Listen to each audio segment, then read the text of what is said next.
तो बेटा redox reactions में हम एन फैक्टर पढ़ रहे थे। एन फैक्टर हमने इंट्रोड्यूस किया था और सबसे पहले हमने एन फैक्टर में चेक किया था एन फैक्टर फॉर एसिड्स। ठीक है, सो एनएफ ऑफ एसिड्स अगर हम देखें तो बहुत सिंपल सा था, किसी भी एसिड की जो बेसिसिटी होती है वो ही उसका एन फैक्टर थी। इसके कुछ एग्जांपल्स भी हमने देखे थे। सेकंड जब हम बात करेंगे तो हम कहेंगे एनएफ ऑफ बेस। हाँ जी, बेस के लिए तो क्या हो जाएगा, बेस की जब आप बात करेंगे तो आप कहेंगे acidity of base, acidity of base, ये आपका एन फैक्टर हो जाएगा। ठीक है, इतनी चीजें हमने देख ली थी और मेरे ख्याल से NF of Bronsted acid and Bronsted base भी हमने देख लिया था। NF of Bronsted acid and base, तो ब्रोंस्टेड एसिड किस तरह से डिफाइन किया गया था बेटा? हाँ, H प्लस एक्सेप्ट करने वाली बात थी। तो इसके लिए भी जब आप बात करेंगे एनएफ ऑफ एसिड की, ठीक है, तो ये सेम एज आर्हीनियस एसिड। हाँ, जैसे आपने पहले देखा था, तो बस आपको क्या करना है, उसकी बेसिसिटी चेक कर लीजिए कितने H प्लस वो देगा। अब NF of Bronsted base, Bronsted base में आपको चेक करना पड़ेगा कि कितने H प्लस एक्सेप्ट करेगा। ठीक है, बिल्कुल। तो NF ऑफ ब्रोंस्टेड बेस यहीं पे लिख लेते हैं, चलिए। NF of Bronsted base is number of H plus accepted per molecule. Okay, जैसे अगर आप देखें NH3 अमोनिया के लिए, तो अमोनिया के पास एक लोन पेयर है और ये आपका एक H प्लस को एक्सेप्ट करेगा, तो NF की वैल्यू 1 हो जाएगी यहां पर। बिल्कुल ऐसे ही हमने आपको बताया था H2O के लिए। H2O में भी ऑल्दो यहाँ पे आपके पास लोन पेयर जरूर 2 होंगे, लेकिन एन फैक्टर इसका 1 आएगा बिकॉज ये एक H प्लस एक्सेप्ट करेगा। अब बात करेंगे, फोर्थ पॉइंट लिखिएगा, NF of Lewis acid and base. हाँ जी, लेविस एसिड जो लोन पेयर को एक्सेप्ट करे।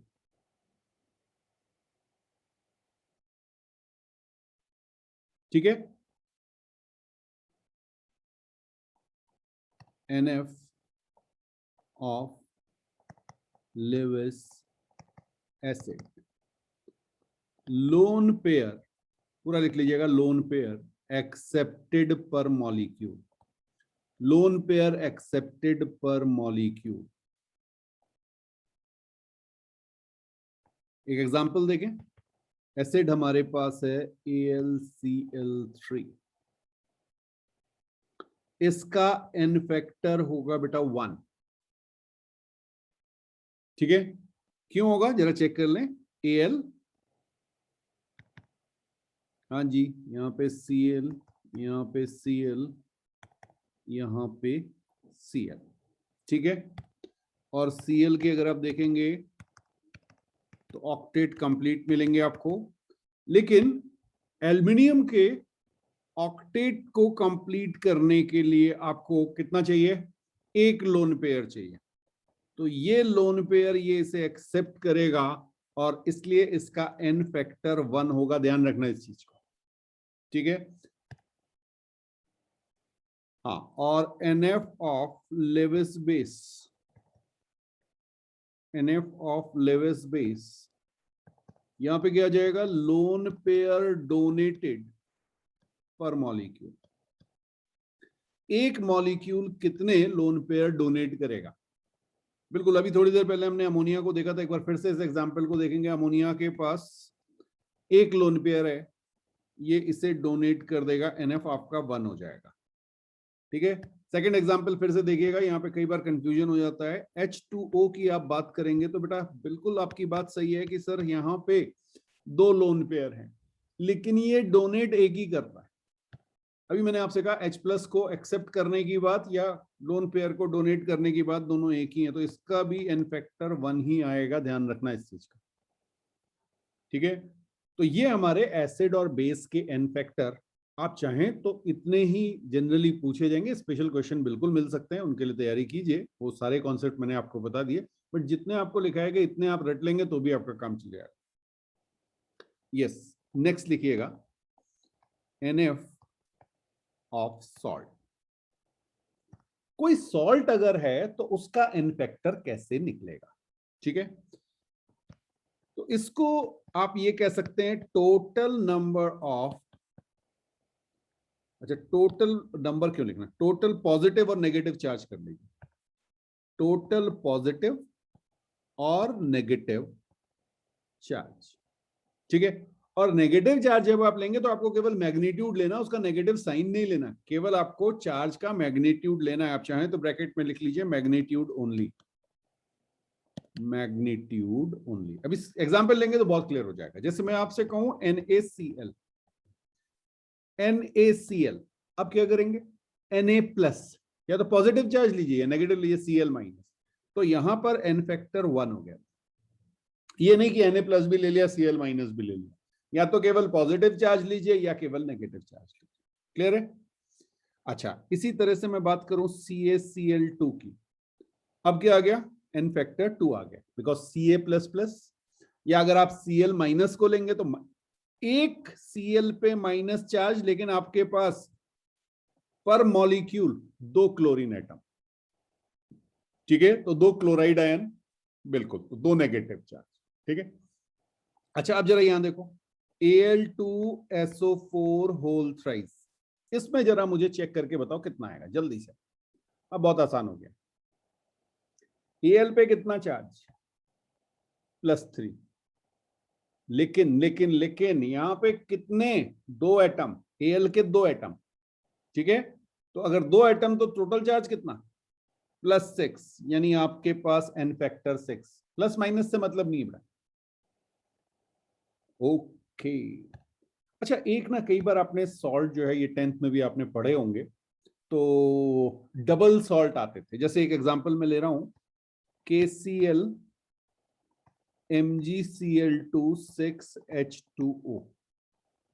ठीक है, अब यहां पे प्लीज ध्यान रखिएगा, इसमें गलती क्या होती है, आप H2O को ब्रेक कर देते हैं, बोले सर H+ अलग OH- अलग। जब भी आपको सॉल्ट दिया हो, आप चाहें तो मेंशन कर लें डोंट ब्रेक H2O, फाइन। अब आप पॉजिटिव और नेगेटिव H2O को छोड़ के, H2O को छोड़ दो, पॉजिटिव और नेगेटिव देखो। तो अगर आप K ले रहे हैं, K पे +1 और Mg पे +2, टोटल आपके पास कितना आ गया, 3। और आप चाहें तो Cl ले लीजिए। ठीक है, इसका नाम लिखना चाहें तो बिल्कुल लिखिए, हाँ इसे कहते हैं कार्नेलाइट, कार्नेलाइट डबल सॉल्ट है। एक और देख लीजिए potash alum, K2SO4 Al2SO4 whole thrice 24H2O। हाँ जी, इसमें चेक कीजिए पॉजिटिव चार्ज यानी K और L को देख लीजिए। ठीक है, तो K के पास +2 और Al के पास +6, 2 इंटू +3, 2 इंटू +2, टोटल आपके पास कितना हो गया, 8। कुछ बात समझ में आई? तो ये आपका पोटाश एलम है, ये क्या है, पोटाश एलम, और पोटाश एलम में एन फैक्टर जो है वो आपका 8 हो जाएगा। नोट कीजिए, फिर आगे बात करते हैं। नेक्स्ट बेटा बहुत इंपॉर्टेंट है NF of oxidising and reducing agent. ठीक है, तो एन फैक्टर आपको निकालना है। अगर आपको ऑक्सीडाइजिंग या रिड्यूसिंग एजेंट दिया गया है तो इसमें अगर आप एन फैक्टर की बात करेंगे तो चेंज इन ऑक्सीडेशन नंबर पर molecule, change in oxidation number पर मॉलिक्यूल, इसको प्रैक्टिस से ही समझ में आएगा बेटा। हाँ, ऑक्सीडेशन नंबर पर मॉलिक्यूल, यहां पे आप चाहें तो इसको लिख लीजिए बेटा, ये सबसे ज्यादा इंपॉर्टेंस है इसकी, क्योंकि ये आगे यूज आएगा, इसका एप्लीकेशन आएगा जब हम बैलेंसिंग करेंगे, वहां पे भी इसका बहुत यूज आना है।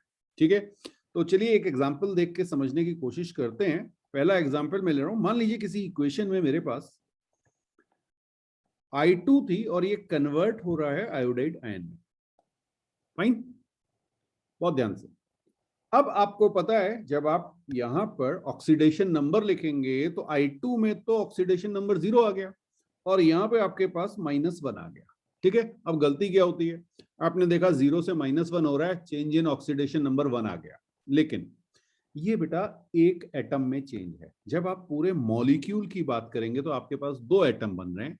इसका मतलब जो टोटल चेंज आया, चेंज जो आया वो 2 into 1 आया, तो आपके पास जो एन फैक्टर हुआ वो कितना हो गया, 2 पर मॉलिक्यूल। बात समझ में आया? यहां पर एक मॉलिक्यूल में 2 एटम हैं। यस, तो बैलेंस आप ना भी करें तब भी आपको समझ में आ जाएगा। ओके, सेकंड देखिएगा, मान लीजिए मैंने आपसे कहा कि ये बहुत इंपॉर्टेंट है, बहुत जगह यूज में आएगा, Cr2O7 माइनस ये कन्वर्ट हो रहा है Cr+3 में। ठीक है, ओके, Cr+3। अब जरा देखें ऑक्सीडेशन नंबर क्रोमियम का। क्रोमियम यहां पे +6 आ रहा होगा, आया? चेक करो। ओके, और यहां पे +3, तो चेंज कितने का हुआ? चेंज हुआ 3 का, लेकिन ये 3 का चेंज एक एटम में आया। जब आप लेफ्ट हैंड साइड पे देखेंगे तो यहां पे आपके पास Cr2O7 - 2 में 2 एटम Cr के हैं, तो आपका जो एन फैक्टर है वो कितना हो जाएगा बेटा? 2 into 3 that is 6। ओके, अब मान लीजिए मैंने आपसे कहा Cr+3 किसी रिएक्शन में कुछ चेंज इस तरह से हो रहा है, Cr2O7 - 2। ओके, अब जरा देखें। ठीक है, लेफ्ट हैंड साइड पे क्रोमियम की जो ऑक्सीडेशन नंबर है वो +3 और यहां पे +6। ठीक है, चेंज कितने का हुआ? 3 का। एन फैक्टर बताइए। अब अगर आप लेफ्ट हैंड साइड पे देखेंगे तो यहां पर एक ही एटम है बेटा, यहां 2 से मल्टीप्लाई मत करना, यहां पे एन फैक्टर आपका 3 होगा, इधर जरूर 2 है, लेकिन इससे हमें मतलब नहीं, हमें तो लेफ्ट हैंड साइड से देखना है, रिएक्टेंट से प्रोडक्ट, क्योंकि जो भी हो रहा है, ऑक्सीडेशन हो रहा है या रिडक्शन हो रहा है, वो कहां से कहां देखेंगे? रिएक्टेंट से प्रोडक्ट साइड पे, तो रिएक्टेंट साइड को ही कंसीडर करना है। ठीक है, चलिए एक एग्जांपल आपके लिए, मान लीजिए मैंने आपसे कहा कि Na2S2O3 और ये आपका कन्वर्ट हो रहा है Na2S4O6 में। हाँ जी, चेंज भी बताना है और इफेक्टर, दोनों चीजें बतानी है आपको। ठीक है, अब किसको देखेंगे भाई? सोडियम और ऑक्सीजन में नहीं होगा, सल्फर को चेक करना है आपको, सल्फर को चेक कीजिए। ठीक है, 3 2 6 ये आया, 6 में से 2 गया 4, 4 डिवाइडेड बाई 2 +2 तो यहाँ आ रहा होगा आपका। ओके, और S4 में यहाँ 2.5 आ रहा होगा, चेक कर लो जरा, ये +2 और यहाँ पे +2.5, ये जो चेंज आया ये 0.5 का आया बेटा। हाँ बिल्कुल, आप प्लस लिख सकते हो, प्लस ना भी लिखा तो आपको पता है कि प्लस नहीं लिखा हो तो प्लस मान लेंगे उसको। तो चेंज जो है वो 0.5 का हुआ है, लेकिन एन फैक्टर कितना? चलो मैं दोनों ही लिख दूं, चेंज तो आपका आया 0.5 और एन फैक्टर जो है बेटा वो आपका 2 into 0.5 दैट इज 1। कुछ बात समझ में आई? अच्छा, इसको रिवर्स करके जरा देखें।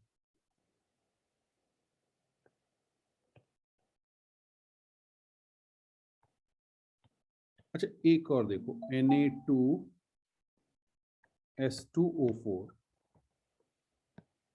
Na2SO4। ओके, अब देखो जरा, अब एन फैक्टर कितना है, चेंज भी बताओ, बस यही प्रैक्टिस करनी है बेटा, यही प्रैक्टिस करनी है आपको, ठीक है। और इतने तो रट लेना, जितने मैंने करा दिए उतने तो रट लेना, आधा काम आपका ऐसे ही हो जाएगा, आधा के आधे से ज्यादा, बिल्कुल। तो यहाँ पे आप देखेंगे, यहाँ पे आपके पास +2 आएगी, ठीक है, लेफ्ट हैंड साइड पे, और राइट हैंड साइड पे सल्फर की कितनी आ जाएगी, +6 आ रही होगी। चेक करो, 8 में से 2 गया, ओके, +6 आ रही है। और ये चेंज जो आया ये आपका 4 का आया, ठीक है। तो चेंज जो है वो तो 4 का है, लेकिन आपके पास रिएक्टेंट में 2 एटम है, तो एन फैक्टर आपका कितना आ गया, 2 × 4 that is 8, 2 × 4 that is 8। Okay, तो पर मॉलिक्यूल निकालना है। चलिए एक एग्जांपल और देखें, ये एग्जांपल देखिएगा, AlBrO3 होल थ्राइस, ये आपका कन्वर्ट हो रहा है Br2 में, और ध्यान से करना है इसको।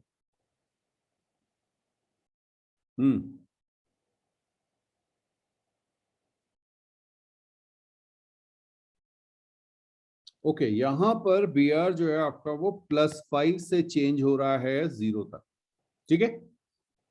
यस, तो चेंज जो आपका आया वो 5 आया। एन फैक्टर बताओ, एन फैक्टर। मैंने कहा था ध्यान से करना बेटा, ये देखो Br यहाँ पे 3 एटम है, Br के 3 एटम हैं, तो ये आपका 3 × 5 दैट इज 15 आ जाएगा। क्लियर? ओके, चलिए एक और देख लें, एक और देख लें इसी तरह का, बिल्कुल। यहाँ पे मैं लिख रहा हूं CaBrO3 होल ट्वाइस, और यहां से आपको Br-1, ठीक है, ब्रोमाइड आयन मिल रहा है। ओके, अब जरा देखें क्या हो रहा है। बिल्कुल, यहां पे आप BrO3 -2 पे आप देखेंगे, बिल्कुल सही है, तो +5 आ रहा है आपका Br +5 है, और यहां पे आपके पास -1 आया, ठीक है। चेंज कितने का हुआ, 5 से -1, चेंज जो है वो 6 का हो गया बेटा। हाँ, चेंज के समय प्लस माइनस साइन इंक्लूड करना है। चेंज भाई कैसे निकालेंगे, 5 - -1, ये आपका 6 का चेंज आया, ठीक है। अब जरा एटम देखो कितने, Br के 2 एटम है, ठीक है, तो 2 एटम है, तो पर मॉलिक्यूल चेंज कितना हो गया, एन फैक्टर आपका 2 × 6 दैट इज 12।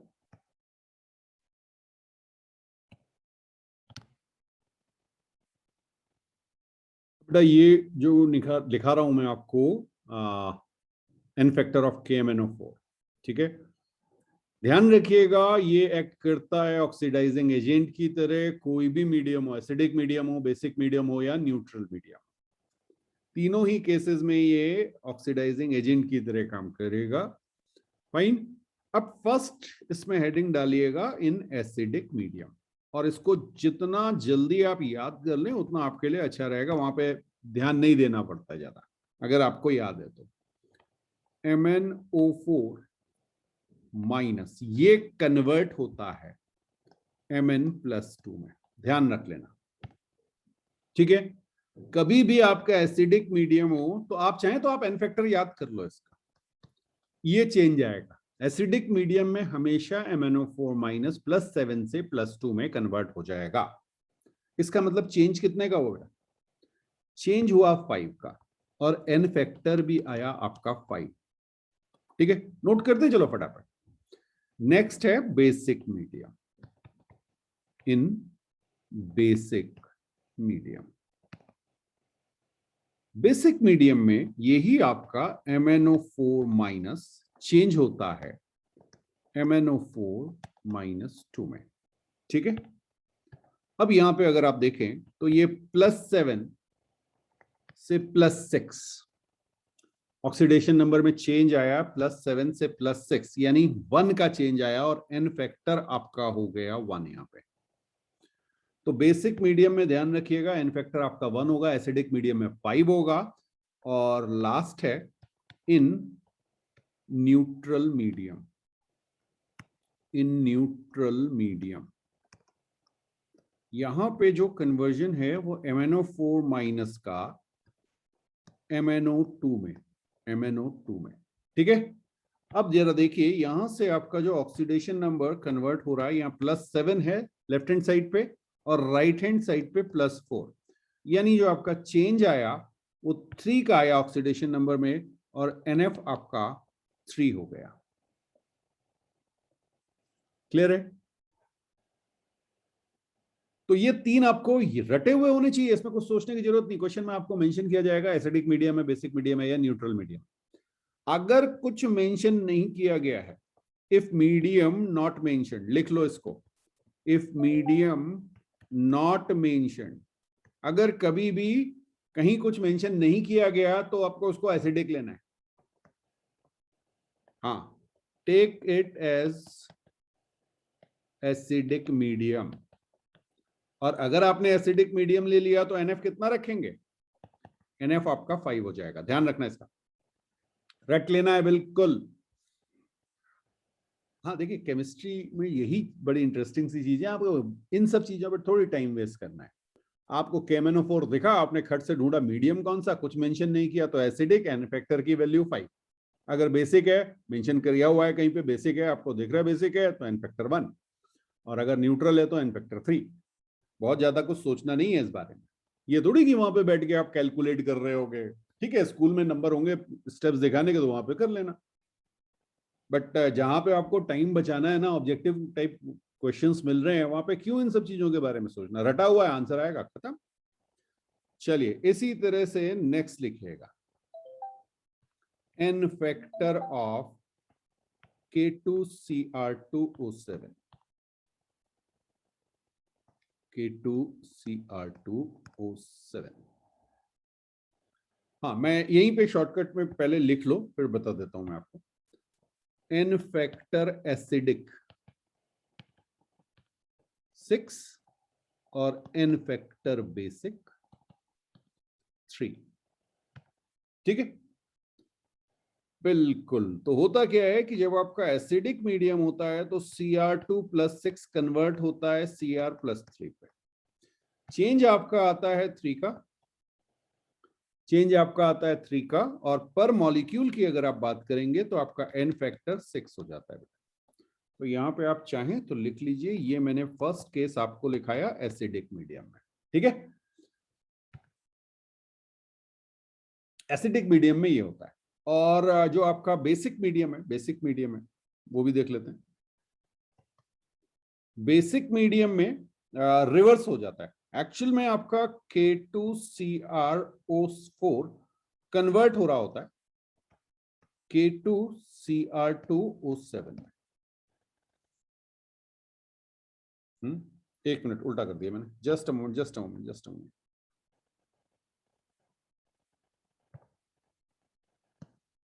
हाँ मैं लिख दे रहा हूँ, एक मिनट। K2Cr2O7, एक्चुअल में ये इस तरह से कन्वर्जन चलता है इसका, K2Cr4, ठीक है। ये बेसिक मीडियम में यहां पे होगा और ये आपका एसिडिक मीडियम में होगा, ठीक है। इसको आप ऐसे भी दिखा सकते हैं, कई बुक में ऐसे भी लिखा होगा आपका OH माइनस। ये फॉरवर्ड रिएक्शन जो है ये OH माइनस में रेड कलर से मैंने आपको दिखाई है ना। और ये जो ब्लू कलर वाली है ये मैं आपको H+ दिखा रहा हूं, एसिडिक मीडियम, ठीक है। बिल्कुल बिल्कुल बिल्कुल। और ये जो आपका बेसिक मीडियम है ना, Cr+3 कन्वर्ट हो रहा होता है Cr2+6 पे, तो यहां जो चेंज आपका आता है ये 3 का आता है, इसलिए एन फैक्टर 3 लिया जाता है। तो ये ध्यान रखिएगा कि जब भी आपके पास K2Cr2O7 कहा जाए आपसे, या K2Cr4, ठीक है, एक बेसिक मीडियम में मिलेगा, एक एसिडिक मीडियम में मिलेगा। तो जब भी आप एन फैक्टर एसिडिक मीडियम की बात करेंगे तो 6 लेंगे, और एन फैक्टर बेसिक मीडियम की बात करेंगे तो 3 लेंगे।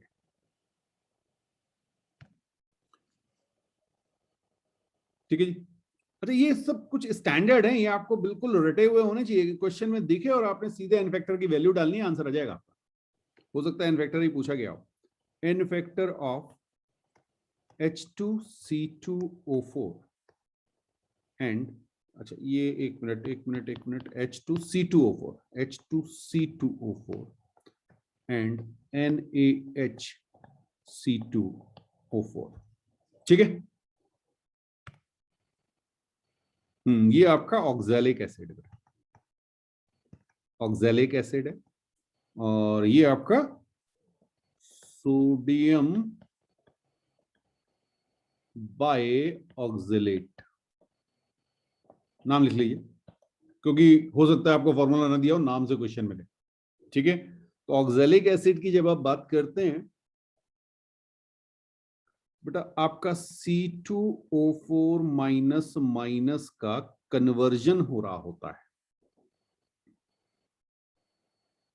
ठीक है। हाँ, ये H2C2 ऑक्सैलिक एसिड जो है ये डाइबेसिक एसिड है, ये मैंने आपको बताया था, ठीक है। डाइबेसिक एसिड है, तो यहां पे आपका एन फैक्टर आप डायरेक्टली भी 2 लिख सकते हैं। मैं आपको नंबर चेन से भी दिखा दे रहा हूं। देखिए, ये आपका कन्वर्ट होता है CO2 पे, ये आपका कन्वर्ट होगा C2O4 माइनस माइनस कन्वर्ट होगा CO2 पे, ठीक है। तो अब आप यहां पे देखें, अगर C की ऑक्सीडेशन नंबर +3 और यहां पे +4, चेंज हुआ 1 का, और आपके पास है 2 एटम, तो एन फैक्टर आपका कितना आ गया बेटा? 2 आ गया। दोनों ही केसेस से, चाहे आप उसे एसिड वाले मेथड से कीजिए, चाहे आप उसे yes change in oxidation number से कीजिए, पर मॉलिक्यूल, प्लीज ध्यान रखिएगा, पर मॉलिक्यूल कैलकुलेट करना है आपको। ओके, नेक्स्ट देखिएगा, हमने आपसे कहा NaHC2O4,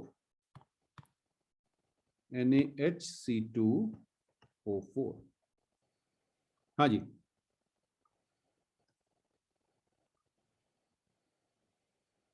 सोडियम बायऑक्सलेट, ये मोनोबेसिक, ये मोनोबेसिक, मोनोबेसिक है, तो आपने कहा सर एन फैक्टर की वैल्यू यहां से 1 आ गई, एन फैक्टर की वैल्यू यहां से 1 आ गई, ठीक है। बिल्कुल, ये अगर यहां पे आपने लिखा बेस, अब जरा सी देखना, अगर ये रिड्यूसिंग एजेंट, इसमें घपला होता है, अगर ये रिड्यूसिंग एजेंट की तरह बिहेव कर रहा है, तो मैं आपको रिएक्शन दे रहा हूं NaHC2O4, और यहां पे आपको लिखा हुआ है KMnO4, ठीक है। तो ये कन्वर्ट हो जाता है CO2 में, ये कन्वर्ट हो जाता है CO2 में, ठीक है। यहां से आपका +3 और यहां से आपका +4, चेंज कितने का आया? चेंज आया 1 का, चेंज आया 1 का, ठीक है। लेकिन आपके पास एटम कितने? 2, यानी एन फैक्टर कितना? 2। कुछ बात समझ में आई? ये क्वेश्चन मिलते हैं आपको। तो N factor of sodium oxalate अगर बेस में है तो एन फैक्टर 1, और एज रिड्यूसिंग एजेंट है तो एन फैक्टर 2, ये ध्यान रखिए। बेटा लिखिएगा N factor of compounds in which more than 1 atom oxidise और रिड्यूस, ठीक है। अब एक से ज्यादा एटम अगर आपके पास ऑक्सीडाइज या रिड्यूस हो रहे हैं, तो इसके लिए एक सिंपल सा एग्जांपल लेते हैं, Cu2S, ये बेटा आपका Cu+2 और साथ में SO4-2, ये आपकी रिएक्शन में कुछ इस तरह से बन रहा है, ठीक है। कन्वर्जन कुछ ये होगा। तो अब आप अगर देखें तो सल्फर आपके पास -2 और कॉपर आपके पास +1 स्टेट पे है, ठीक है।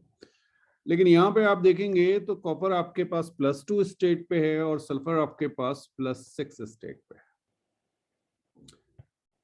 अब बहुत ध्यान से, आपको change in oxidation number calculate करना है दोनों एटम के लिए। तो change in oxidation number of copper, copper की जब आप बात करेंगे तो 1 × 2, ये बात समझ में आई?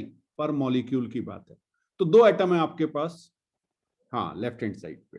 फिर है change in oxidation number of sulphur, okay, sulphur तो एक ही एटम है, तो जो आएगा उसको 1 से मल्टीप्लाई करेंगे। चेंज कितने का है बेटा? -2 से 6 हो गया। आपका चेंज आया 8 का। 8 का चेंज 8 मल्टीप्लाइड बाय 1, क्योंकि एक एटम है, तो ये 8 हो गया। आपका जो n फैक्टर है वो दोनों का सम 10। कुछ बात समझ में आई? बिल्कुल, आप दोनों एटम का चेंज निकालेंगे पर मॉलिक्यूल, ठीक है, और उसके बाद आप उनको ऐड कर देंगे। एक और एग्जांपल देखिए, बहुत ज्यादा क्लियर हो जाएगा इसके बाद आपको। मान लीजिए मैंने आपसे कहा AS2S3 और इसने कन्वर्जन आपको दिया है H3ASO4 प्लस H2SO4। हाँ जी, यहां पर जरा ध्यान से, एस की आप बात करेंगे तो -2 पे है, आर्सेनिक की आप बात करेंगे तो +3 पे है। मैंने आपको बताया था सल्फर जो है वो वेरिएबल स्टेट पे रहता है, आर्सेनिक यहाँ पे आपको +5 मिलेगा।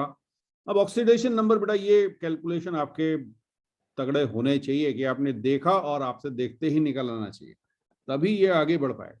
ठीक है, सल्फर की +6 हो गई। अब आर्सेनिक और सल्फर दोनों ही ऑक्सीडाइज हो रहे हैं, देखिए दोनों ही ऑक्सीडाइज हो रहे हैं, बहुत बढ़िया। तो आपने अब क्या करना है? Change in oxidation number of arsenic, change in oxidation number of sulphur. हाँ जी, जल्दी से मुझे बताइए क्या आएगा। चेंज आपने देखा, ये तो 2 का चेंज था, लेकिन ये 2 का पर एटम था। एटम कितने हैं? 2 एटम है, तो 2 इंटू, चाहो तो ऐसे लिख लेना बेटा, 2 एटम इसकी, नहीं तो बाद में ये समझ नहीं आता कि ये 4 कैसे हो गया, 2 मल्टीप्लाई क्यों किया हमने। ठीक है, तो 2 का चेंज आया मल्टीप्लाइड बाय 2 एटम। इसी तरह से आप सल्फर को देखेंगे तो सल्फर में 8 का चेंज है, एटम कितने हैं? 3, तो 3 इंटू 8 इंटू 3 एटम, ये आपका हो गया 24। ठीक है, तो एन फैक्टर आपका कितना आ गया बेटा? 28। दोनों को ऐड कर दीजिए, 4 प्लस 24, ये 28 आ गया।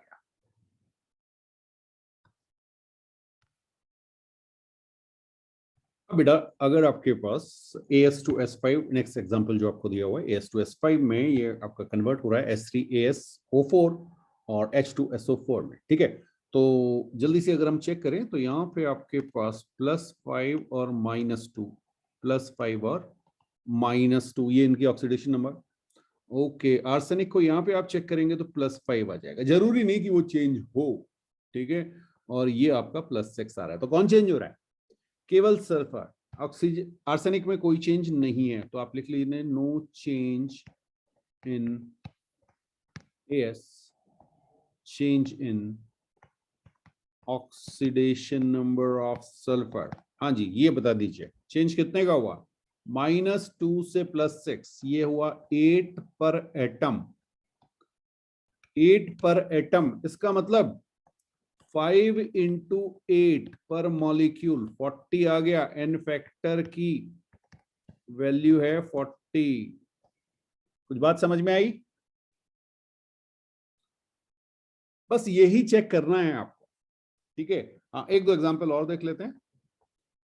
मान लीजिए मैंने आपसे कहा K4FeCN6, ऐसे आपको दिया हुआ है, और ये आपको दे रहा है K+Fe+3 स्टेट पे है, CO3- कार्बोनेट आयन है, और साथ में आपका NO3-। ओके, ठीक है।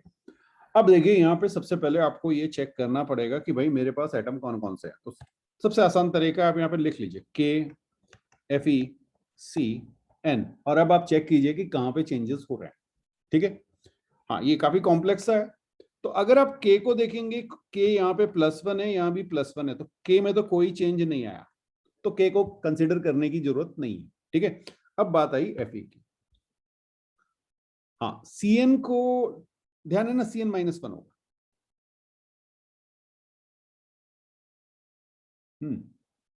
N आपका -3 और C आपका +2। चेक करो जरा।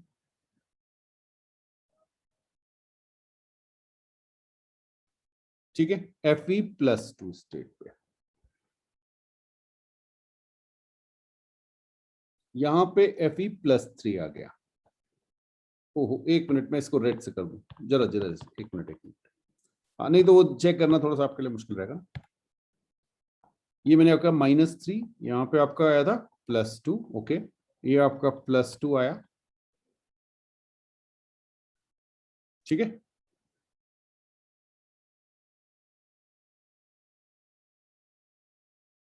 और ये आपका +3 आ गया, कार्बन आपका +4 आ गया, और नाइट्रोजन आपका +5 आ गया। चेक कीजिए Fe में कितना चेंज हुआ।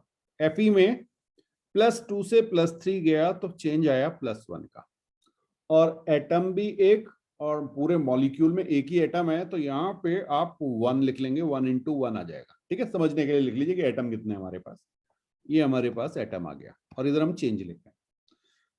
बिल्कुल, कार्बन को देखिए, कार्बन +2 से चेंज हो रहा है +4 पे, ये गया यहाँ पे, चेंज कितने का है, +2 का चेंज है, मल्टीप्लाई कर दीजिएगा 6 से। क्यों 6? क्योंकि आपको CN6 दिख रहा है, तो 6 एटम है एक मॉलिक्यूल पे, तो टोटल चेंज आपका आ गया 12 का।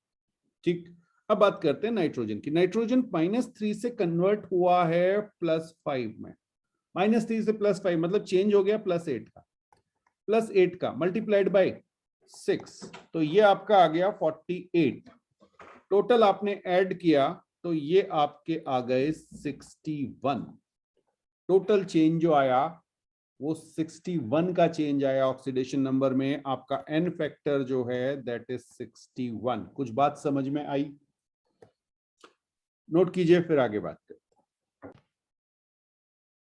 N factor of disproportionate reaction, disproportionate reaction जिसमें एक ही कंपाउंड का ऑक्सीडेशन और रिडक्शन दोनों हो। ठीक है, अब जैसे मैं आपको यहाँ पे दिखाऊं, मान लीजिए मेरे पास I2 है, और I2 मेरा एक तो आयोडाइड आपको दे रहा है, प्लस एक IO3-, ये आपको दे रहा है। फाइन, अब जरा समझिएगा, I2 में जब आप ऑक्सीडेशन नंबर की बात करेंगे तो ये 0 आ जाएगा आपका। ओके, यहाँ पे आपके पास -1 आया, और यहाँ पे आपके पास +5। जरा चेक कीजिए, O का -2, -6 plus x is equal to -1। Okay, +5 आ गया। ठीक है, अब जरा देखिएगा, ओके, राइट इक्वेशन 1।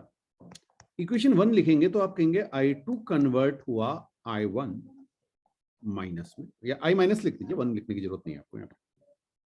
हाँ, 1 तो मैंने समझाने के लिए आपको लिखा रहा है। ठीक है, अब बेटा यहां से आप इस रिएक्शन के लिए N1, इसको हम N1 कह दे रहे हैं, फर्स्ट रिएक्शन हमने लिखी, फर्स्ट रिएक्शन है। ठीक है, तो इसके लिए हम N1 कैलकुलेट करते हैं, इसका एन फैक्टर क्या आ रहा है। हाँ, जल्दी बताइए क्या आएगा। 0 से -1 जा रहा है, और पर मॉलिक्यूल आप चेंज देखेंगे तो कितना आ जाएगा, यस, तो 1 × 2, ये आपका 2 आ गया। ठीक है, बहुत बढ़िया। अब राइट इक्वेशन 2। इक्वेशन 2 क्या है? I2 जो है वो कन्वर्ट हो रहा है IO3- में। इसके लिए भी हम एन फैक्टर निकाल लेते हैं, इसको हम N2 नाम दे देते हैं। ठीक है, अब जरा देखिए क्या आएगा। बिल्कुल, यहां पे 0 था, यहां पे आपका +5 में कन्वर्ट हो रहा है। एन फैक्टर कितना आएगा? एन फैक्टर आपका आ जाएगा, चेंज 5 का है आपका, 5 मल्टीप्लाइड बाय 2 एटम है, तो ये आपका 10 का आ गया। ठीक है जी, अब याद रखना 1/n factor is equal to, जितनी आपकी इक्वेशंस बनी है, N1 + N2, ये याद रखना है। ठीक है, या आप इसको डायरेक्टली ऐसे भी लिख सकते हैं, n factor is equal to N1 N2 by N1 + N2। ठीक है, अब अगर आप इसके N1 और N2 की वैल्यू यहां पे डालेंगे तो आप कहेंगे 10 × 2 अपॉन 10 + 2, तो ये आपका 20/12। ठीक है, 4 से कैंसिल हो जाएगा, 5/3 आ गया बेटा। तो एन फैक्टर आपका 5/3 आ गया डिस्प्रोपोर्शनेट रिएक्शन के लिए। नोट कीजिए, हाँ, ये इंपॉर्टेंट है।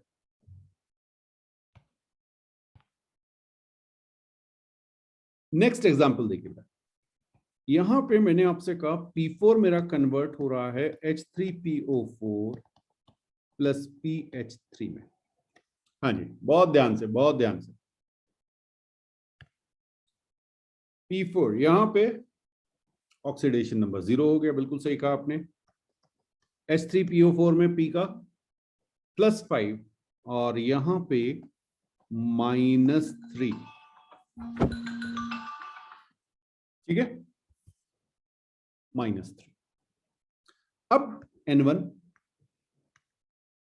अब मैं डायरेक्टली लिख रहा हूं N1 मतलब यहां से 0 से 5 का चेंज आ रहा है, ठीक है, और कितने, एक मॉलिक्यूल में 4 एटम, तो 5 × 4 N1 की वैल्यू 20 आई। ये बात समझ में आई।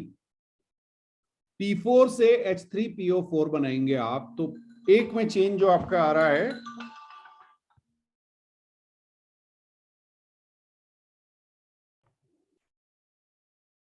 ओके, सो N1 की वैल्यू 5 × 4 20 आ गई, ठीक है। इसी तरह से अगर आप N2 को कैलकुलेट करेंगे, अब यहां पे 0 से -3 जा रहा है, यानी 3 का चेंज हो रहा है, 3 का चेंज हो रहा है, ठीक है। पर मॉलिक्यूल कितना हो जाएगा, 3 × 4 दैट इज 12। ये बात समझ में आई। अब अगर आप n फैक्टर कैलकुलेट करेंगे इस इक्वेशन के लिए, तो n फैक्टर आपका आ जाएगा 20 × 12 डिवाइडेड बाय 20 + 12, तो ये आपका 240/32, ठीक है। हाँ, 240/32। ये सब कैंसिल कर सकते हैं, 4 से कैंसिल कर, 8 से हो जाएगा ना, 8 से ये 30 आ जाएगा और ये 4 आ जाएगा। अच्छा, 15/2 आ गया, 15/2 7.5, तो n फैक्टर आपका 15/2 आ गया। तो इस तरह से आप इन्हें कैलकुलेट कर सकते हैं। एक एग्जांपल इसी पे और देख लेते हैं डिस्प्रोपोर्शनेट के लिए। हाँ जी, ये हाइड्रोजन परऑक्साइड H2O2, ये आपका H2O प्लस हाफ O2, ये आपको रिएक्शन दी होगी, ठीक है। देखिए यहां पे ऑक्सीजन में चेंज आएगा, ये -1 था, H2O में -2 हो जाएगा और O2 में ये 0 होगा, फाइन। अब बेटा आपने N1 आप कैलकुलेट करेंगे इसके लिए, H2O2 से जब ये H2O में कन्वर्ट हो रहा है, तो N1 को आप कहेंगे चेंज आया 1 का, लेकिन आपके पास एटम पर मॉलिक्यूल थे 2, तो 1 × 2 ये आपका 2 आ गया। और N2 की अगर आप बात करेंगे तो N2 भी आपका 1 × 2 2 आ जाएगा, ठीक है।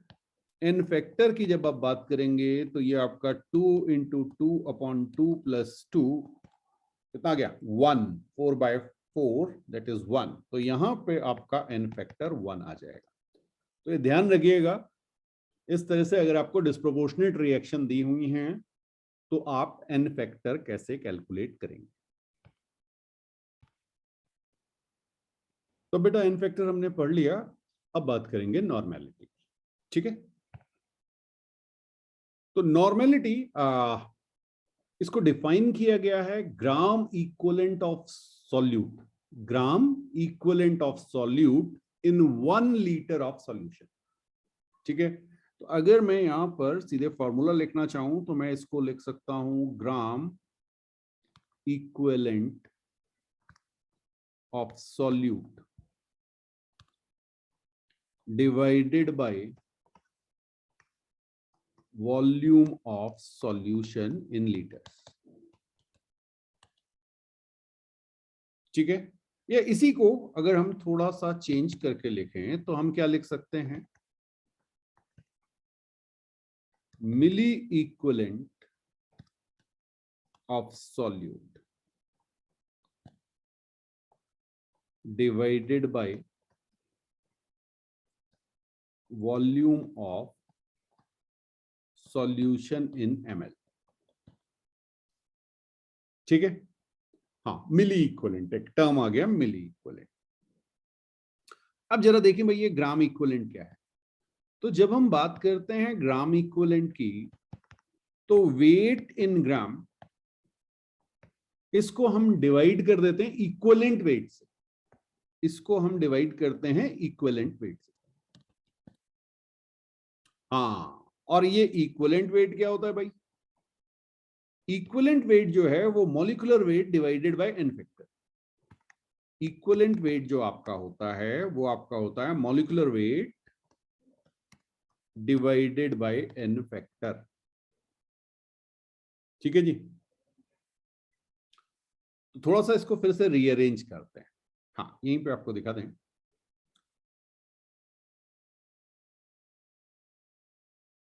भाई नॉर्मेलिटी को मैं क्या लिख सकता हूं? Weight in gram divided by molecular weight by N factor multiplied by volume of solution in litre. लिख सकता हूं? चेक करो जरा।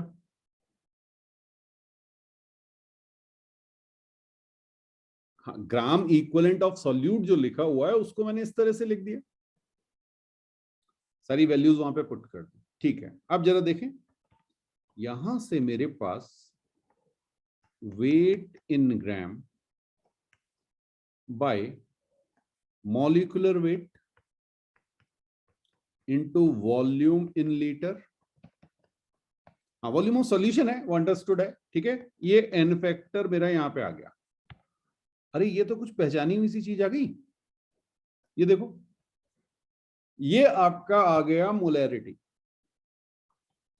तो बस आपको याद क्या रखना है? Normality is equal to molarity multiplied by N factor. ठीक है, तो मोलैरिटी को आप एन फैक्टर से मल्टीप्लाई कर दीजिए, आपकी नॉर्मेलिटी आ जाएगी। या इसी को एक और तरीका है लिखने का, आप इसको ऐसे भी लिख सकते हैं, gram equivalent is equal to mole into N factor. तो आपके पास अब दो तरीके हो गए, या तो आप मोल्स के टर्म्स में डील कीजिए या आप मिली इक्विवेलेंट के टर्म्स में डील कर लीजिए। अब बेटा जैसे अपने मूल कॉन्सेप्ट में क्वेश्चंस किए थे, तो हमारे पास किसी भी केमिकल इक्वेशन को सॉल्व करने के दो मेथड होते हैं। ठीक है, एक तो मान लीजिए इसको ऐसे लिख लेते हैं, सॉल्विंग ऑफ केमिकल इक्वेशन। ठीक है, हाँ, एक मेथड तो हमारे पास जो हमने पहले पढ़ा है मूल कॉन्सेप्ट में। ठीक है, बट यहां पर हमने आपसे ये कहा था कि भाई ये तभी वैलिड होता है जब हमारे पास balanced equation, valid only in balanced equation. मूल कॉन्सेप्ट को आप तभी अप्लाई कर पाएंगे जब बैलेंस इक्वेशन आपको पता है। अगर आपकी इक्वेशन बैलेंस नहीं है तो पहले आपको उसे बैलेंस करना पड़ेगा, और इसमें टाइम वेस्ट हो जाता है कई बार। यस, और ये जो सेकंड मेथड है जिसे आप कहते हैं ग्राम इक्विवेलेंट मेथड, तो ग्राम इक्विवेलेंट मेथड ये आपका हमेशा वैलिड होता है। बस इसकी जो प्रॉब्लम है वो है एन फैक्टर। अगर आपको एन फैक्टर निकालना नहीं आया तो फिर इसको सॉल्व करना आसान नहीं होता, इसलिए कई बार जो है लोग ये कराते ही नहीं। ठीक है, बिल्कुल, तो प्रॉब्लम जो है वो है एन फैक्टर, ये भी मैंने लिख दिया आपको। तो कभी भी आपको बैलेंस इक्वेशन अगर दिख जाए तो आप मोल कॉन्सेप्ट को यूज कीजिए, आप उसमें बहुत कंफर्टेबल रहते हैं।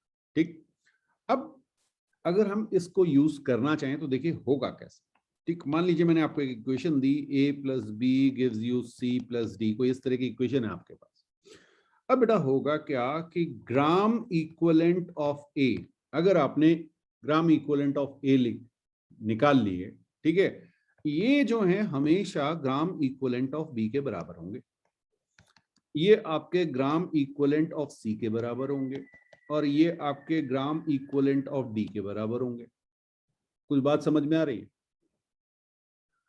जरा देखते हैं। ठीक है, अगर ये रिएक्शन कंप्लीट इस तरह से हो रही है।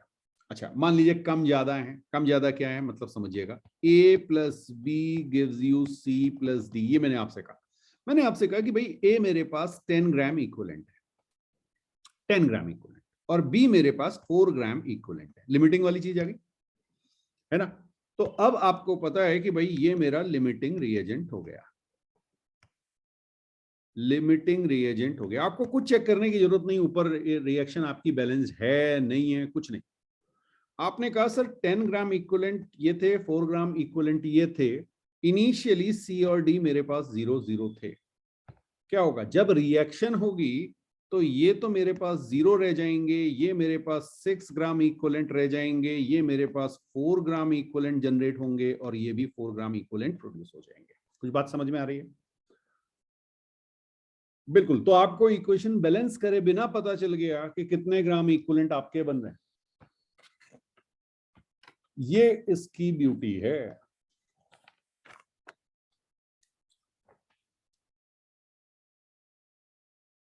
ठीक है, बिल्कुल। ये एक एग्जांपल दिया मैंने आपको, नोट कर लीजिए, फिर आगे बात करते हैं।